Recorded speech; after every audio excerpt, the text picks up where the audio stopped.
Brian had a follow-up, and then we'll go to Mark. This week, G20, G8, one of the big items, protectionism. Do you see any irony in this, that we can't get our act together here, and yet the Prime Minister is calling on other countries to make sure they don't bring in protectionist measures? You bet. Lots of irony.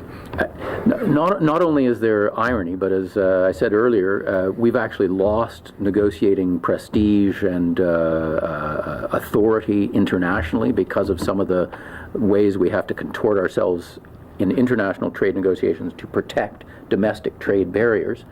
It's quite right that protectionism is on the agenda at the G20. One of the other things that's on the agenda is all of those governments have an interest in promoting economic growth as a way to escape from the costs of the recession, lower public debt, lower taxes, and so on. And we want to make the point that removing these barriers doesn't just make Canadians freer, doesn't just make us more efficient, it makes us richer, it increases economic growth, and therefore helps to promote that very laudable objective of getting us out of the damage that's been caused by the recession and making us a wealthier country. Mark Borg. I have no quibbles with your pre-Confederation history, but the last few decades, basically the trend has been so much towards decentralization, economic and political decentralization, that this almost seems like the wrong place to even talk about this, because the federal government doesn't have the power to do what you're asking the federal government to do anymore, simply because we're talking about death by duck bites.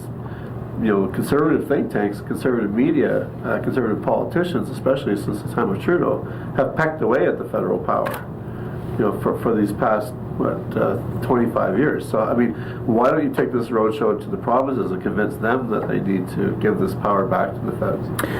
Well, it's certainly true that Ottawa has not exercised the power that the Constitution assigns it. But unless I missed something somewhere, we never amended the Constitution to give it to the provinces. And the fact that Ottawa has not seen fit to exercise the power very clearly given to it by the Constitution and very clearly, repeatedly vindicated by the Supreme Court, is not an argument for sort of throwing up our hands and saying, oh, well, gosh, I guess Ottawa has somehow lost this power.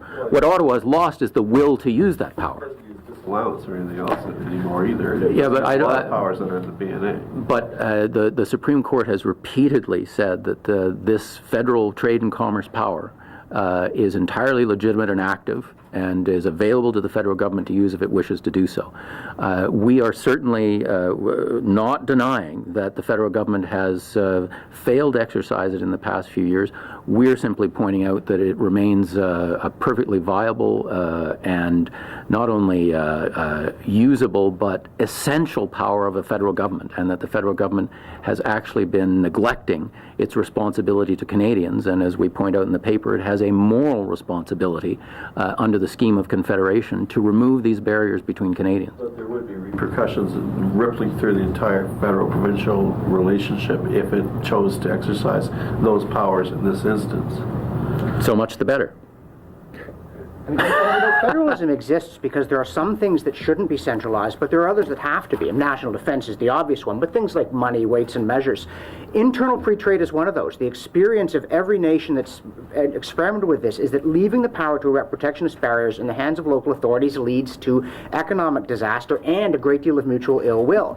That's why the people who made Confederation gave it to the federal government. And again, we do run through both the Constitution and jurisprudence. There's no question this power remains in federal hands, and they could go to the provinces and say, listen, this is one we're just going to take out of everybody's hair. It's silly that we should argue about this. It's federal, we're going to do it. Then we can sit down and devote our time and our energy to those things that we do need to cooperate on. None of us really want to meet on this one more time. This is like a never-ending visit to the dentist, as Jacques Parizeau. Let's just get this one out of the way and then cooperate on the stuff we should be cooperating on.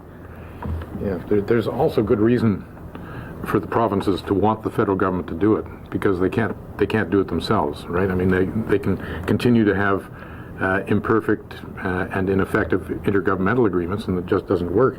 And we do have the Australian example, which Brian mentioned earlier, where the states actually went to the federal government and said, you got to do it.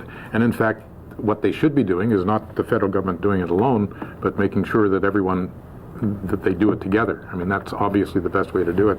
And you can say, as lots of people would say, is yes, but when did the federal government and the provinces last work together on something like this? Don't know, but maybe it's about time that they pick this one up, because it's not working. Do we have any further questions? Okay. Thank you. Brian Lee Crowley, Robert Knox, John Robson. I assume a copy of your report's available on the website? It is. Okay. Yes. For those who are not here today? Which is www.macdonald-laurier.ca. Okay. Thank you all. Thank you.